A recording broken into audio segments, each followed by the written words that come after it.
ದಯವಿಟ್ಟು ಯಾರಿಗಾದರೂ ಪ್ರತ್ಯೇಕವಾಗಿ ಪ್ರಾರ್ಥನೆ ಮಾಡತಕ್ಕಂಥಲ್ಲ ದಯವಿಟ್ಟು ಮನಸ್ಸನ್ನು ಸ್ವೀಕರಿಸಬೇಕು. ಓಂ ಮಾಧವಾಯ ಓಂ ಗೋವಿಂದಾಯ ನಮಃ. ಮಕ್ಕಳಿಂದ ಅರ್ಥಾಗಿದ್ದು ಸಮೇತ ಆಚರಣೆ ಮಾಡಿಸಬೇಕು. ಮಂಗಳವಾರ ಕೂಡ ಆಚರಣೆ ചെയ്യുന്നಯ ಕಾರುಣ್ಯೇಶ್ವರಾಯ ನಮಃ.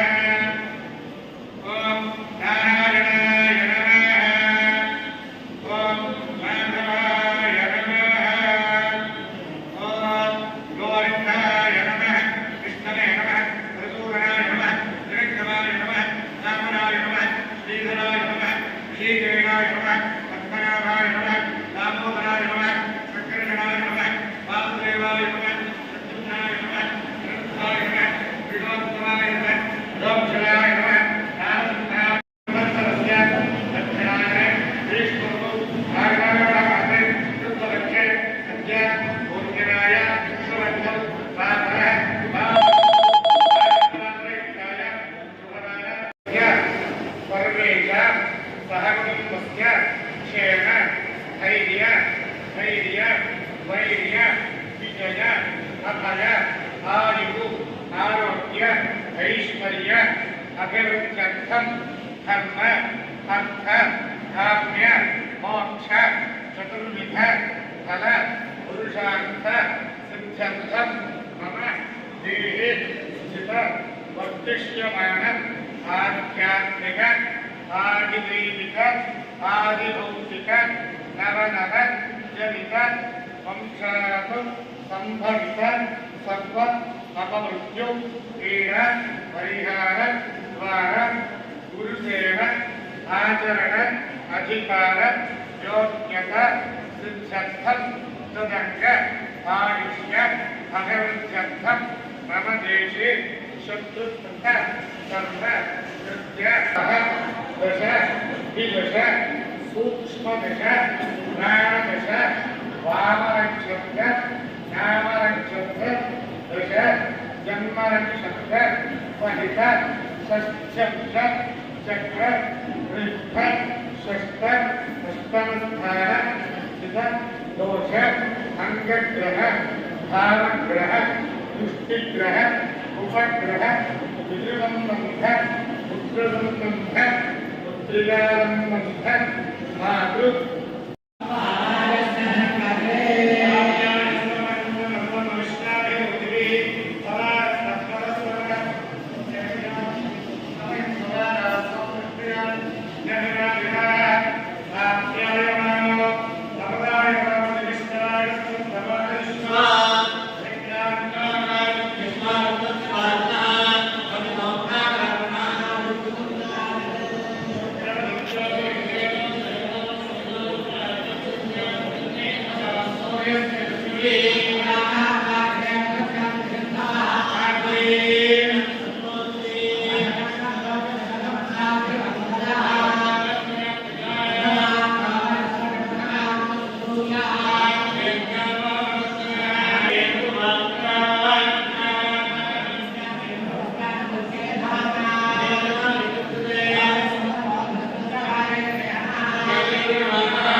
ಎಲ್ಲರಿಗೂ ಒಂದು ಹಾರ ಕೊಟ್ಟಿದ್ವಿ. ತುಳಸಿ ಮಾಲೆ ಹಾರ, ತುಳಸಿ ಮಾಲೆ ಹಾರ.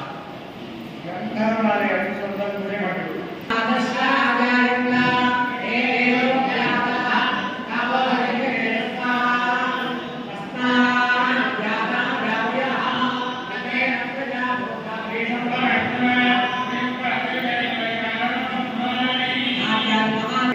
ಆಯಾ ಕೋಣೆಗಳಲ್ಲಿ ಯಾವ ದೇವತೆಗಳಿದ್ದಾವೋ ಆಯಾ ದೇವರನ್ನು ಇಲ್ಲಿವರೆಗೂ ಲಕ್ಷ್ಮೀನಾರಾಯಣ ಪೂಜೆ ಅಷ್ಟೇ ಮಾಡಿದ್ರು.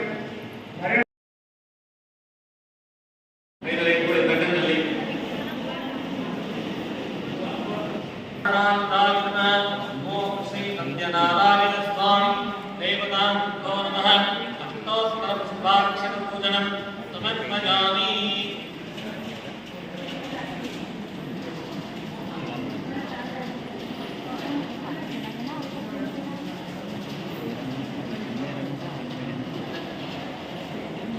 ಈಗ ಲಕ್ಷ್ಮೀ ಅಷ್ಟೋತ್ತರ ಆ ಸಂಖ್ಯೆ ಕೆಳಗಡೆ ಇಡಿ.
पुण्याय नमः ओम लीलामानविग्रहाय नमः ओम श्रीवत्सगौरसूदराय नमः ओम यशोदात्सराय नमः ओम हरे नमः ओम चतुर्भुजालंकाराय नमः ओम देवदेवनाय नमः ओम श्रीजाय नमः ओम नंदगोपप्रियाय नमः ओम सत्यनारायणविग्रहाय नमः ओम नवनीतकांताय नमः ओम नवनीतनकाय नमः ओम अनघाय नमः ओम नवनीतनवाहाराय नमः ओम वसुमतपुराणकाय नमः ओम भडरश्रीहस्तेशाय नमः ओम श्रीभद्रने नमः ओम मधुरात्मने नमः ओम नवाहनाब्देनवे नमः ओम गोविन्दाय नमः ओम योगिनामरे नमः ओम अक्षराक्षराय नमः ओम अनंताय नमः ओम केतनाय नमः ओम प्रणेतनाय नमः ओम यमनाय नमः ओम उत्तरदालभेत्रे नमः ओम कमालश्यामलाकृते नमः ओम गोविश्वराय नमः ओम योगिने नमः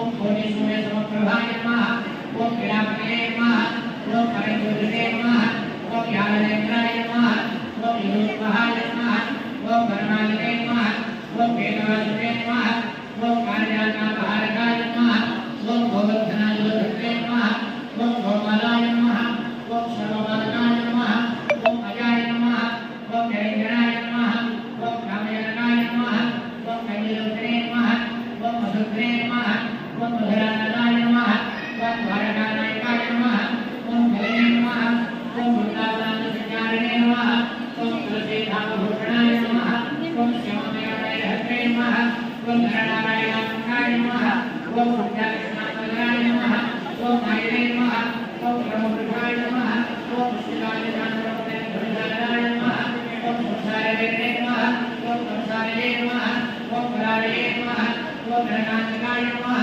ओम नारदभयारणे नमः ओम कृष्णावेशनाय नमः ओम भुजवालक्षेत्रे नमः ओम दुर्योधनकाय नमः ओम विराटवल्लभाय नमः ओम विश्वरूपकाय नमः ओम सत्यवादिने नमः ओम सत्यसंकल्पाय नमः ओम सत्यभामावदाय नमः ओम प्रियने नमः ओम सुभद्रावदाय नमः ओम विष्णवे नमः ओम विष्णुविनायकाय नमः ओम जगद्गुरवे नमः ओम जगन्नाथाय नमः ओम गणनाथाय नमः ओम वृषभाधुने नमः ओम बाणादिवरातकाय नमः ओम विष्णुवरस्कान्ते नमः ओम हरेवृषावरस्काय नमः पार्थसारथये नमः ओम अविद्येतामहोदये नमः ओम काళीभणिमाणिक्यरण्य श्रीवरामजाय नमः ओम दामोदराय नमः ओम यज्ञभोक्ते नमः ओम दानवेन्द्रविनाशकाय नमः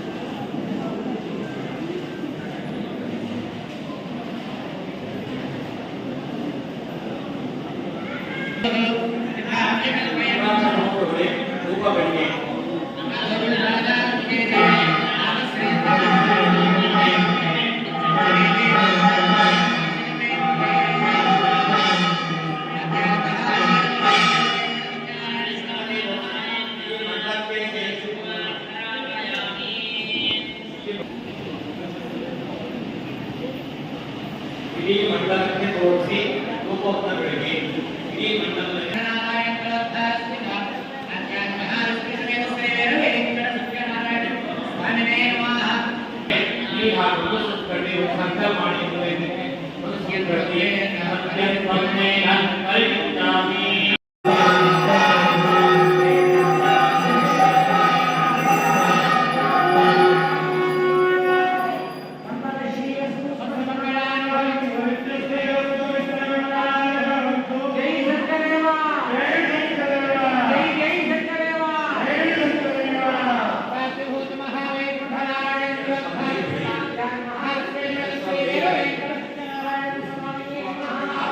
महाराज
సూతం పౌరాణికం పూర్వకాలమున నైమిషారణ్యమును శౌనికాను కీర్తనందరూ కూడా సమస్త పురాణములు ధర్మములు శాస్త్రములు తెలిసినటువంటి మహానుభావుడైన సూత మహాముని ఒక ప్రశ్న వేశారు. ఏమిటి వారి ప్రశ్న అనగా, మహానుభావ సూత, వ్రతేన తపసా కింవా ప్రాప్యతే వాంఛితం ఫలం తత్సర్వం శ్రోతుమిచ్ఛామః కథయస్వ మహామునే. వ్రతములు చేయడం చేతనా లేక తపస్సులు చేయడం చేతనా, ఏమి చేతను మానవులు కోరిన కోరికలని అనుభవించి జీవితాంతమైన మోక్షానికి చేరుకుంటారు. అందులో ఏదైనా చిన్న ఉపాయం కలవండి అని అడిగారు. అప్పుడు సూత మహర్షి అంటున్నారు, ఈశ్వరులారా, మీరు అడిగిన ఈ ప్రశ్ననే ఒకప్పుడు శ్రీ మహావిష్ణువుని కూడా నారద మహర్షి అడిగి ఉన్నారు. ఆ వృత్తాంతం యావత్తు కూడా తెలియపరుస్తున్నాను నేను చెబుతున్నారు. ఏకదా నారదో యోగి పరానుగ్రహ వాంఛయ పర్యటన వివిధాంలోకాం మధ్యలోకముపాగత. ఒక సమయంలో యోగవంతుడైనటువంటి నారద మహాముని ప్రజలందరినీ కూడా తరింపచేయాలి అనే ఉద్దేశము చేత అన్ని లోకాలు తిరుగుతూ క్రమముగా ఈ భూలోకానికి వచ్చారు. ఈ భూలోకంలో ఉండే ప్రజలు అనేక విధములైనటువంటి పాపకార్యములు చేస్తూ దారిద్ర్యంతోనూ దుఃఖంతోనూ ఉన్నారు. ఈ ప్రజలంతా ఎత్తు ధరించగలాలని నారద మహాముని మనస ఆలోచించి తనకు ఎటువంటి ఉపాయము తోచక విష్ణు దర్శనార్థమై వైకుంఠానికి వెళ్ళారు. తత్ర నారాయణం దేవం శుక్లవర్ణం చతుర్భుజం శంఖచక్ర గదాపద్మ వనమాలా విభూషితం దృష్ట్వా తం దేవదేవేశం స్తోత్రం సముపచక్రమే. ఆ వైకుంఠంలో శ్రీ మహావిష్ణువు తెల్లరైనటువంటి దేహకాంతి కలిగి 4 భుజములు కలిగి 4 భుజములు యందు శంఖము చక్రము గదా పద్మము వరమాల ధరించి లక్ష్మీదేవితో కూడి దేదీప్యమానంగా ప్రకాశిస్తూ ఉన్నారు. అటువంటి ఆ శ్రీ మహావిష్ణువుని నారద మహాముని చూసి, నమో వాంగ్మనసాతీతరూపాయ అనంత శక్తయే ఆదిమధ్యాంత హీనాయ నిర్గుణాయ గుణాత్మనే సర్వేషాం ఆదిభూతాయ భక్తానాం ఆర్తినాశనే. ఓ వైకుంఠవాస, నీవు వాక్కు చేత కుడియాడుకు కాదు, మనస్సు చేత ఊహించదుకు కానీ సత్యము కానటువంటి వారు, ఆది మధ్యాంతము లేనటువంటి వారు, నిర్గుణ స్వరూపుడు, భక్తులు కోరిన కోరికలు నెరవేర్చే అనంతమైన శక్తి కలవాడు అని అనేక విధములుగా స్తోత్రములు చేయగా శ్రీ మహావిష్ణువు చాలా సంతోషించి, నారద కిమర్థమాగతోషత్వం కిందే మనసి వర్తతే. నారదా, నీవు వైకుంఠమును చంద్రవృత్తమై వచ్చినావు, నీ మనస్సులో ఉన్నటువంటి కోరిక ఏమో తెలుపు అని అడిగారు. మహానుభావ, నేను నీ యొక్క నామస్మరణే చేస్తూ అన్ని లోకాలు తిరుగుతూ క్రమముగా భూలోకానికి వెళ్ళాను. భూలోకంలో ఉండే ప్రజలు అనేక విధములైనటువంటి పాపకార్యములు చేస్తూ దారిద్ర్యంతోనూ దుఃఖంతోనూ ఉన్నారు. ఆ ప్రజలు ధరించడానికి ఏదైనా సరే చిన్న ఉపాయం కలపండి అని అడిగారు. శ్రీ మహావిష్ణువు అంటున్నారు, నారదా, వ్రతమస్తి మహాపుణ్యము స్వర్గమర్త్యేషు దుర్లభం. స్వర్గమర్త్యాది లోకములలో కల్లా దుర్లభమైనటువంటి పుణ్యప్రదమైనటువంటి సమస్త కోరిన కోరికలు నెరవేర్చే సత్యనారాయణ వ్రతం ఒకటి ఉన్నది అని చెప్పారు. నారద మహర్షికి సందేహం కలిగింది. కిం ఫలం కిం విధానం చ కృతం చేదేవ తత్వ్రతం. ఈ వ్రతం చేసే ఫలితం ఏమిటి, ఈ వ్రతం చేసే విధానం ఏమిటి, ఈ వ్రతాన్ని తగ్గుదేవలా చేసుకున్నారని చెప్పడిగేసరికి శ్రీ మహావిష్ణువు చెప్తున్నారు ఈ విధంగా, నారదా, ఈ వ్రతం చేయడం చేత దుఃఖశోకాది శమనం, ధనధాన్య వివర్ధనం, సౌభాగ్య సంతతికరం, సర్వత్ర విజయం ప్రదం. ఈ వ్రతం చేస్తే ముఖ్యంగా మానవులకు దుఃఖశోకాలు నశిస్తాయి, ధనధాన్యములు అభివృద్ధి చెందుతాయి, స్త్రీలకు సౌభాగ్యము, యోగ్యమైనటువంటి సంతానము కలుగుతుంది. ఇంకను ఎవరు ఏ కోరికలతో ఈ వ్రతాన్ని ఆచరిస్తూ ఉంటారో వారికి ఆ కోరికలన్నీ కూడా నెరవేరుతాయి. ఈ వ్రతం చేయడానికి మాధవేవాసి ఆత్మ కార్తికేయా శుభే దినే ఏకాదశ్యాం పౌర్ణిమాయాం రవిశంకరం అనేటివ మాసములలో మాఘమాసం, వైశాఖ మాసము, కార్తీక మాసములు చాలా పవిత్రమైనటువంటి మాసము. తిథులలో ఏకాదశి, పౌర్ణిమాస్యాం, రవిశంకరమణం శుభప్రదమైనటువంటి తిథులు. ఆయా మాసములలో కానీ ఆయా పర్వదినాల్లో కానీ వ్రతం చేస్తే చాలా విశేషమైనటువంటి ఫలితం ఉంటుంది. లేదా ఎస్మిన్ మధ్యో భక్తి శ్రద్ధ సమన్విత, భక్తి శ్రద్ధలోనేవి ప్రాధాన్యతగా ఈ వ్రతాన్ని ఒక దేవాలయం ముందు కానీ, ఒక నదీ తీరం ముందు కానీ, స్వగృహం ముందు కానీ ఆచరించవచ్చు. వ్రతములకు ముందుగా విఘ్నేశ్వర పూజ చేయాలి. పంచలోకపాలను, నవగ్రహములను, అష్టదిక్పాలను ఆవాహన చేసి బంగారంతో కానీ, వెండితో కానీ, రాగితో కానీ, చివరకు మట్టితోనైనా సరే స్వామి ప్రతిమలు చేసి ఆ ప్రతిమకు షోడశ ఉపచారములతోటి పూజ చేయాలి.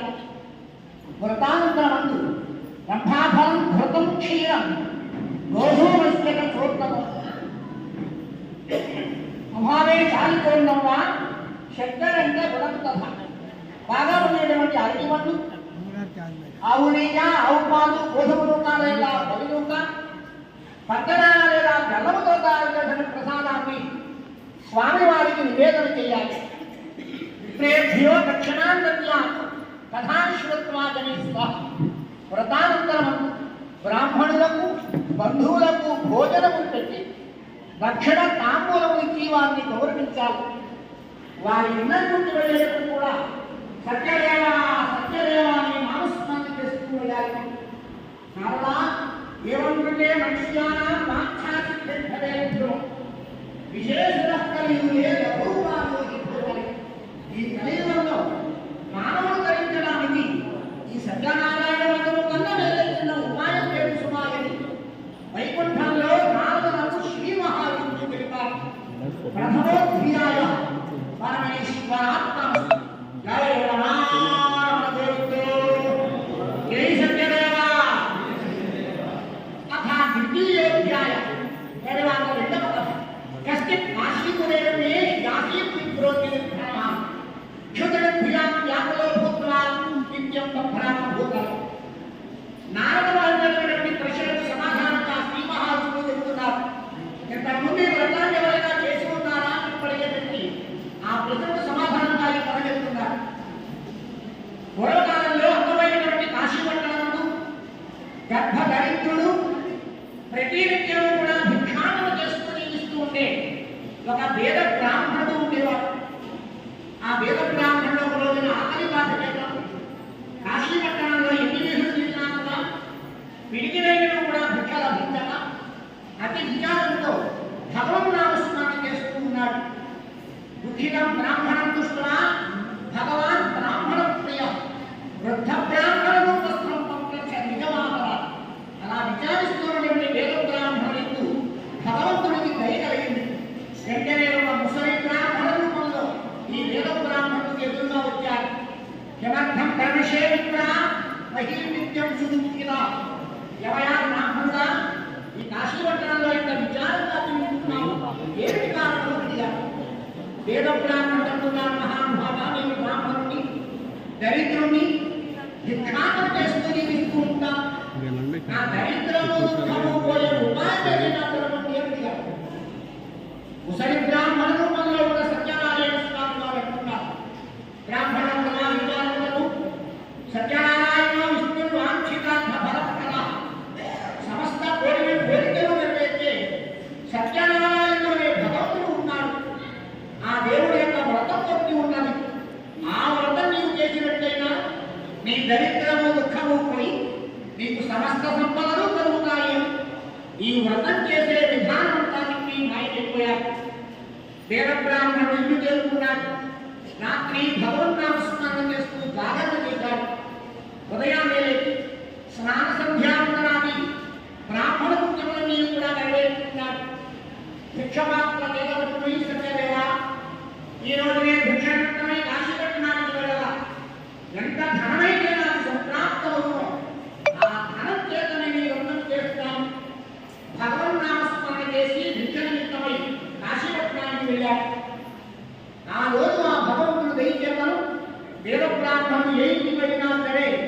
లేదనకుండా విశేషంగా భిక్ష ఇచ్చారు. ఆ భిక్ష చేత ఈ వ్రత సామాగ్రంతా కూడా సమకూర్చుకుని తన ఇంటికి వచ్చి తన శక్తి కొలది సత్యనారాయణ వ్రతాన్ని ఆచరించాడు. అతడు ఈ వ్రతం చేయడం చేత సమస్త సంపదలు కలిగాయి. అది మొదలు మాసి వరకు తీసుకుంటాం. ప్రతి మాసమున ప్రతి పర్వమున విడవపడగా ఈ సత్యనారాయణ వ్రతాన్ని చేస్తూ ఉండేవాడు. ఇలా ఏకాదశాన్ని భార్యాభర్తాయిలు కూడా భక్తి శ్రద్ధలతో సత్యనారాయణ వ్రతం చేస్తుండగా ఏకస్మిన్నంతరే కాలే కాష్టక్రేత సమాగత బహిః కాష్టాన్ని సంస్థాప్య విప్రస్య గృహమాయే. దేశంలో ప్రతినిత్యం కాశీపట్టణంలో కట్టెలను ముందు నిలుస్తుంటే ఒక భూరివాడు దాహశాంతిని తోడాలని బ్రాహ్మణ గృహానికి వచ్చి అరుగుపై కట్టెలలో వచ్చి రోడ్డు మీద పడడానికి వ్రతం జరుగుతోంది. వ్రతమంతా ఉండాలి. వ్రతమంతా పూర్తయిన తర్వాత ప్రణిపత్యా ఇదంతాహ పీలంత్రీ లేకపోయా భక్తి శ్రద్ధలతో బ్రాహ్మణుడికి నమస్కరించి బ్రాహ్మణోత్తమ మీరెంత భక్తితో చేశారే ఏ దేవుడి పూజ ఎందుకోసం చేశారని చెప్పారు. బ్రాహ్మణుడు ఇది సమస్త కోరికలు నెరవేర్చే సత్యనారాయణ స్వామి యొక్క వ్రతము సుమా. ఈ వ్రతం చేయడం చేతనే నాకు సమస్త సంపదలు కలిగాయి. ఈ వ్రతం చేసే విధానము వ్రత ప్రభావం అంతా కూడా తెలియవచ్చారు. కట్టెలు వాడు చాలా సంతోషించాడు. దాహశాంతి తీసుకున్నాడు. ప్రసాద భక్షణ చేసి బయటకు వచ్చి కట్టెలు శిరస్సు వైపుకొని తన ఇల్లు చేసి రాత్రంగా కూడా భగవన్నామస్మరణ చేస్తూ దానం చేశాడు. ఉదయాన్నే వెళ్ళి ఆ కట్టెలను తన శిరస్సుపై ఉంచుకొని సత్యనారాయణ ఈరోజు ఈ కాశీపట్టణంలో కట్టెలలో విస్తరించినట్లయినా ఎంత ధనమైతే నాకు లభిస్తుందో ఆ ధనము చేత నేను యొక్క వ్రతం చేస్తాను. యథావ నగరేణుయే ధనినా చక్ర సంస్థితి. కాశీపట్టణంలో ధనమును ఎక్కువగా ఎక్కడైతే నివసించి ఉంటారో ఆ వీధికే పోయి మన కట్టెలలో విస్తరించారు. విగుణం ప్రాప్తవానసం. ఆ కట్టెలు తినేవాడికి భగవంతుడు తెలియక రోజు ఉంటే ధనం కన్నా రెట్టింపుగా ధనం లభించుతారు. ఆ ధనం చేత కట్టెలు తినేవాడు ఒక సామాన్య వ్యాపారం కూడా చూస్తున్నాడు. తన ఇంటికి వచ్చి తన శక్తి కొరకి సత్యనారాయణాన్ని ఆచరించారు. వ్రత ప్రభావం చేత భిక్షాటం చేస్తూ జీవిస్తుంటే వేదబ్రాహ్మణుడు అతని భార్య కట్టెలను ముందు జీవిస్తుంటే పూజవాడు జీవితాంలో విష్ణు సన్నిధికి చేరుకున్నారు. ద్వితీయోధ్యాయ తృతీయోధ్యాయ సంతానం లేని కారణం చేత తన భార్యతో భద్రశీల అనే నదీ తీరంలో సంతానం కోసమై సత్యనారాయణ వ్రతం చేస్తున్నారు. ఆ సమయంలో సాధు అనే సాహుకారు అక్కడికి వచ్చారు. నాకు నమస్కరించారు. రాజా, మీరు భక్తితో చేస్తున్నారే, ఏ దేవుడి పూజ ఎందుకోసం చేస్తున్నారో అడిగారు. మహారాజా సాహుకారు పూజని క్రియతే సాధో విష్ణోరతే సహా స్వతంత్ర స్వధనేస్తార్థం పుత్రాంచారాంతికాం చేయ. సాహుకారు నాకు ధనమునని రాజ్యమునని కానీ సంతానం మాత్రం లేదు. ఆ సంతానం కోసమై సత్యనారాయణ స్వామి వారు వ్రతం చేస్తున్నామని చెప్పారు. సాహుకారు రాజా మహాత్మ సంతరించాల్సి ఏకస్నాన్ని రాజా నాకు సంతానం లేదు. నాకు ఎప్పుడైతే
శాసనాల వాక్యానుసారం ఈ నౌకలు కాంచెలను అనే నగరానికి వెళ్ళారు. అక్కడ గౌరవంతులు, ధనవంతులు, విద్యావంతులు, గుణవంతులైనటువంటి షాహుకారు పిల్లలను తీసుకువచ్చారు. కాబట్టి అతనికి షాహుకారు సంతోషించి తన కుమార్తెను ఆ పిల్లవాడికి ఇచ్చి తన గుణాచార ప్రకారంగా చాలా వైభవంగా వివాహం చేశారు.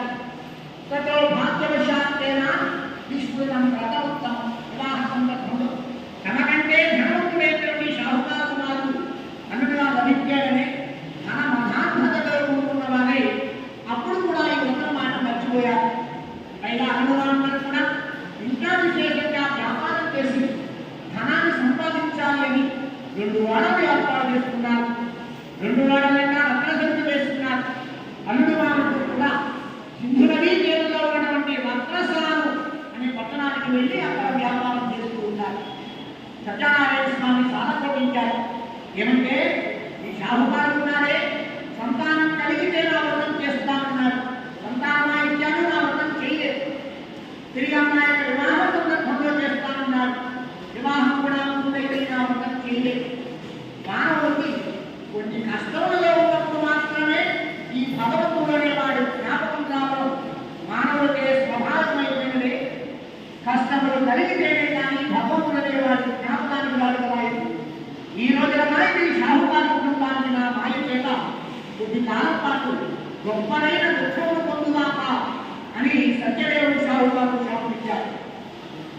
ఆ శాప ప్రభావం చేత ఆ పట్టణాన్ని పరిపాలించే చంద్రకేతు మహారాజా వారి కోటలో మాయలోకి ప్రవేశించారు. రాజువారి ధనమంతా దొరికి నిర్మలాదేవి షాహుకారులకు కూడా ఎక్కడైతే వారి ధన సమేతంగా పలికే నిద్రపోతున్నారో అక్కడికే వచ్చారు. రాజధనాన్ని అక్కడ విడిచిపెట్టి మాయ దొంగలు కాబట్టి మాయమైపోయారు. వెంటనే వస్తున్నటువంటి రాజభటులు ధన సమేతంగా అల్లుడు మామూలు బంధించారు.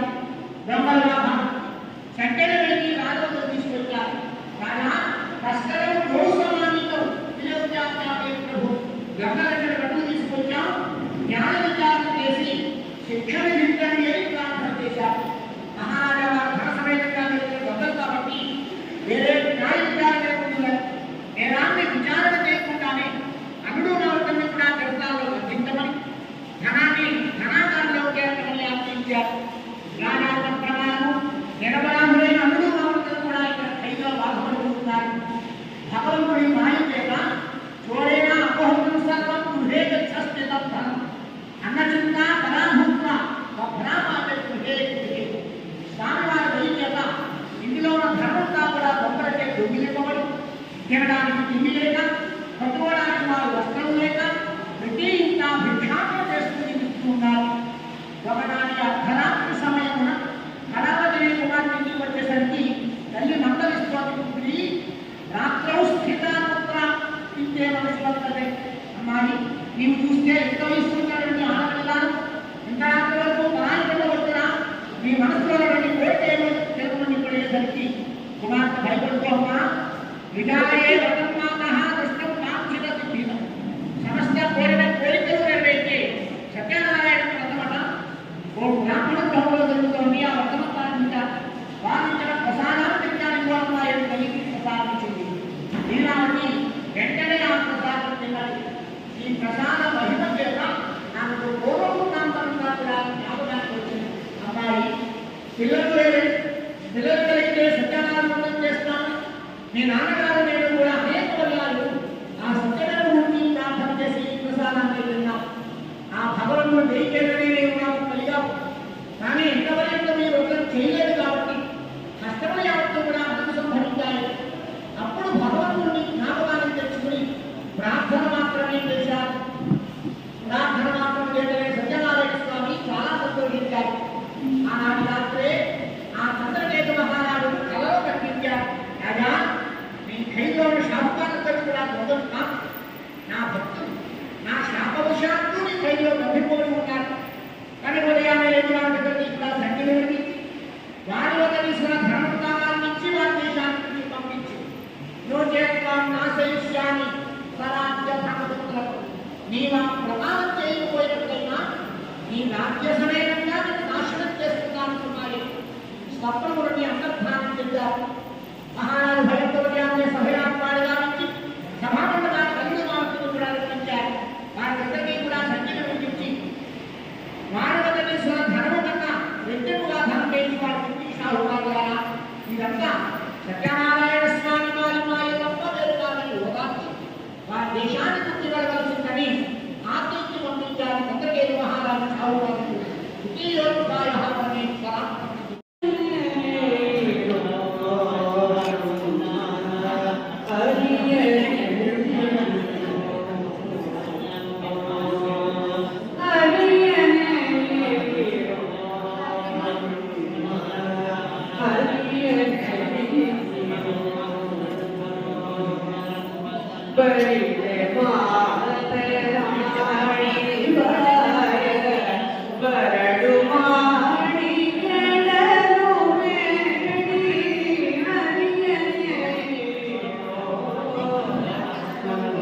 నిత్య